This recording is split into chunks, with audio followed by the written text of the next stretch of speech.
That's my question I have for everybody is, how big is your God? Is he just big enough for you when you come into a building?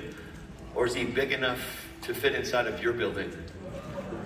And I'm being serious because my Bible and your Bible says that you and I are temples for the Holy Ghost. It says that you're a temple. And as a temple, you don't belong to you anymore. You belong to him. See, this is amazing. This was an amazing act of love and amazing act of obedience. But this is just one encounter. We have encounters every day. The only one that holds us back is us. My Bible doesn't say deny the devil, pick up your cross and follow him. My Bible says deny your. And sometimes as a leader, as a pastor, we might think that this is the place where we manifest God. And I am here to tell you that it is not the place only that you're supposed to manifest God. You better manifest God to your family, to your kids, to your neighborhood, at restaurants, at grocery stores. It's not okay to hold Jesus back for the sake of trying to protect yourself.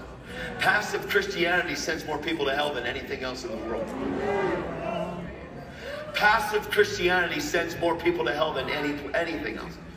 I've seen so many people that lift their hands in church and they're totally bold when it comes to worship song, but man, you take them into a grocery store and they shut off Jesus.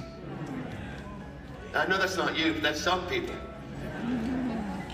I didn't come here to make anybody happy, I promise you. I came here to thrust a sword in your heart so that you can bleed for Jesus. Because there are people going to hell every day, and you are crossing their path, and what are you going to do about it?